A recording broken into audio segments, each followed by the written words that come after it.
son, cómo funcionan y si vale la pena comprarlos o no en la actualidad.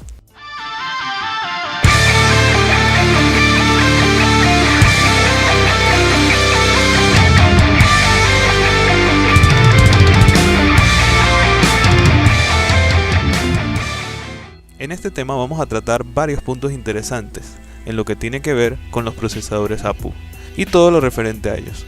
Además de ciertos consejos o tips para que tu compra, en el caso de que estés pensando en armar una PC gamer, de entrada sea la más optimizada para jugar, trabajar o cualquier uso que quieras darle. Punto número 1, ¿qué es un procesador APU? ¿Qué diferencias tiene contra un procesador normal?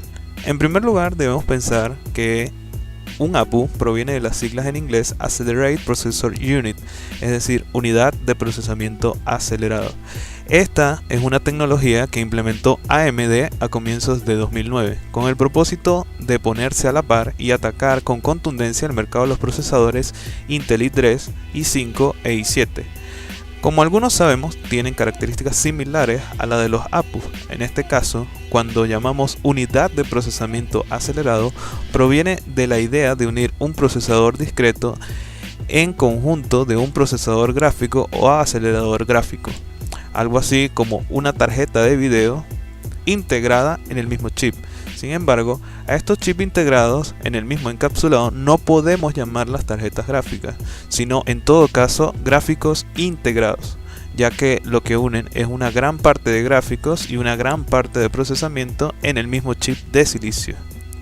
Punto número 2. ¿Qué tecnología usan los APU con respecto a los Intel con gráficos integrados? Bueno, una de las características importantes que resaltan entre un APU y un procesador con gráficos integrados Intel es que logran un rendimiento híbrido al momento de distribuirse las tareas que realiza el procesador mientras jugamos, ya que la tecnología APU consiste en desmembrar el chip en núcleos lógicos y núcleos físicos. Los núcleos lógicos serían los que se encargan de las tareas de GPU o Graphic Processor Unit y los núcleos físicos serían los CPU o Computed Processor Unit. Sin embargo, AMD ha logrado saltos importantes entre las generaciones de sus procesadores APU y ha logrado que las tareas se logren repartir de una manera equitativa entre todos los núcleos de los que les hablo. De tal forma que, por ejemplo, si un núcleo gráfico está sin utilizarse, este puede cumplir las labores de ser un núcleo de cómputo también, solo que menos potente que un CPU dedicado para realizar tareas de cómputo, cosas que en Intel absolutamente no ocurren. También no es secreto que AMD es dueño de la marca de tarjetas gráficas ATI de las famosas series Radeon o R7 y R9. Esto es algo así como si Nvidia e Intel fueran la misma cosa o la misma compañía. Esto hace que estos APU incorporen chipsets de tarjetas gráficas Radeon R7 y R9 en sus encapsulados. Punto número 3. ¿Cómo comparar las especificaciones de los chipsets gráficos en los APU? Bien, ahora este es el punto más duro y difícil de entender para muchos, porque tendríamos que entender algo muy importante como lo son las frecuencias de reloj o frecuencias de procesador. Así que les explicaré un poco cómo diferenciar una buena tarjeta gráfica de una mala al ver sus especificaciones. En las características gráficas hay ciertas cosas importantes a tener en cuenta al momento de comprarlas. Características, especificaciones, como quieran llamarlo, para mí, en mi opinión personal, son las siguientes. La primera, velocidad de GPU. Es la velocidad con la que el procesador GPU procesa y resuelve los algoritmos relacionados con el procesamiento gráfico. Esta velocidad se mide en hercios o Hz y tiene los múltiplos y submúltiplos que serían los kilohertz, megahertz y gigahertz. Recordemos que un kilohertz es igual a 1000 Hz o lo que sería igual a 10 a la 3 Hz. Un megahertz sería 1.000.000 de Hz, que sería igual a 10 a la 6 Hz. Y un gigahertz es igual a 1000 millones de Hz, que sería 10 a la 9 Hz. En este caso, la mayoría de las GPU apenas estamos llegando a los megahertz. En aquellas de gama media, por ejemplo, 750 MHz, y en las de gama alta, como la GTX 1080 Ti, a los 1750 MHz o 1,75 GHz. Lo que quiero es que les quede claro que esta es la velocidad de procesamiento pesado de la tarjeta gráfica. En el aspecto número 2 tenemos la velocidad de reloj de memoria.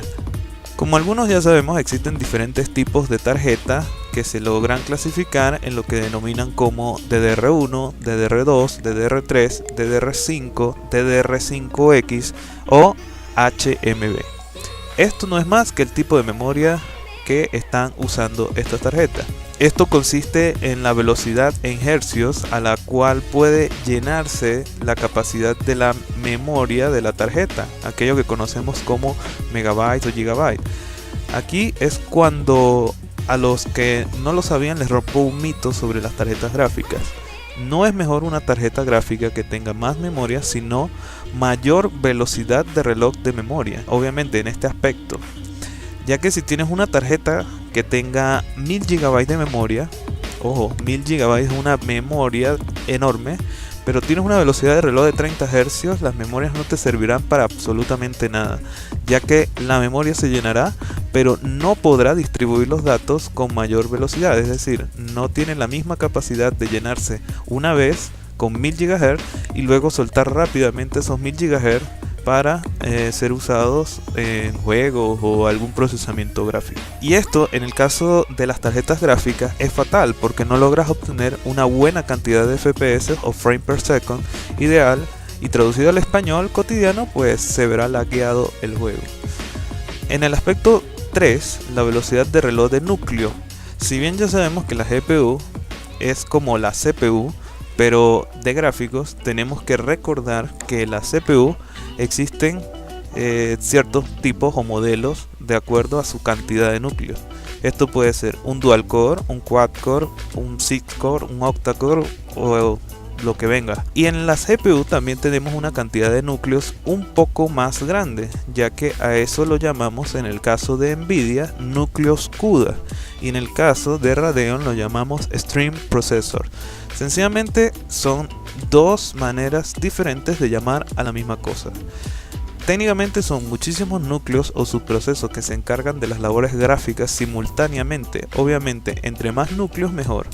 Por ejemplo, en Nvidia podemos encontrar una tarjeta gráfica con 368 núcleos CUDA y otra con 758 núcleos CUDA. Obviamente la que tiene 758 núcleos CUDA será mejor. Por otro lado, los núcleos tienen una velocidad individual y que al sumarlas, o sea, al sumar toda la frecuencia que tienen los núcleos, obtendremos la velocidad del GPU.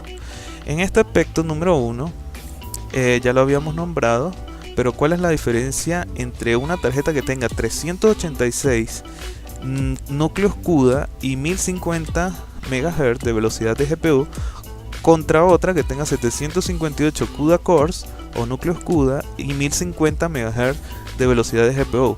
Ojo, estamos hablando que es la misma GPU, tiene la misma velocidad de GPU, pero los núcleos CUDA en una son mayor y otras son menor.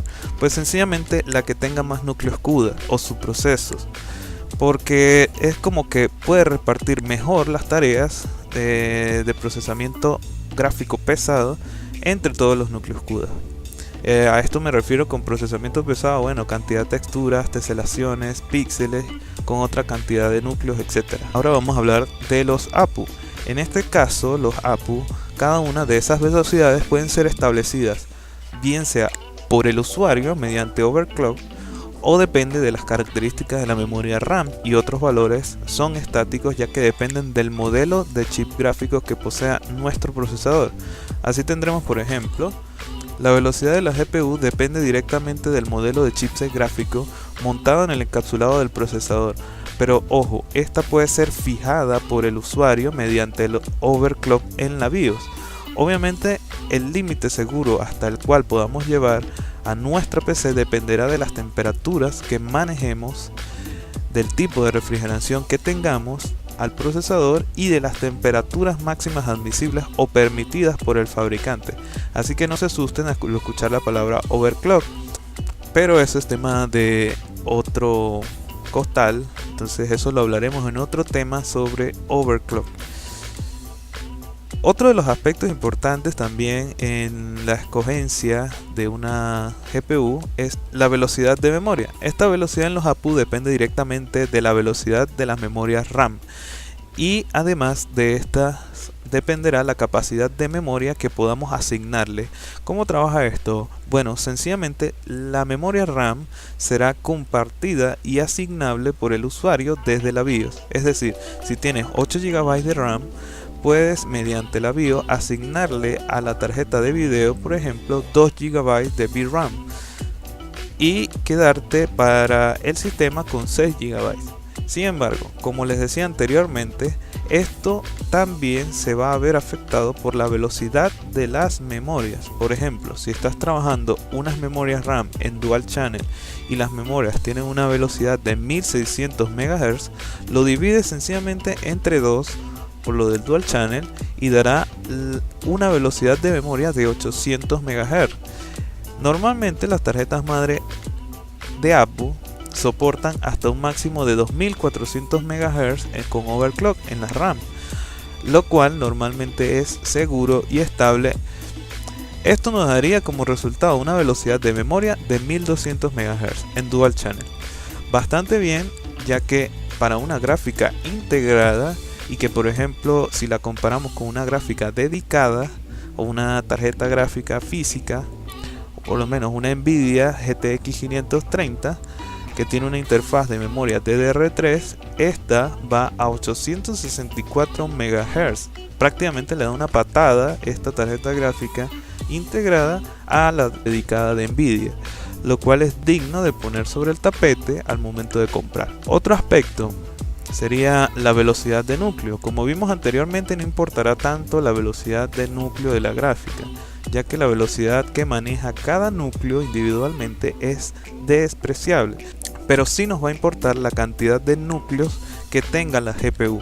Por ejemplo, los A6 5400K tienen 192 stream processor o núcleos Radeon. Si lo vamos a poner así, este es como uno de los procesadores atípicos de la APU actualmente, ya que casi todos tienen 384 stream processor.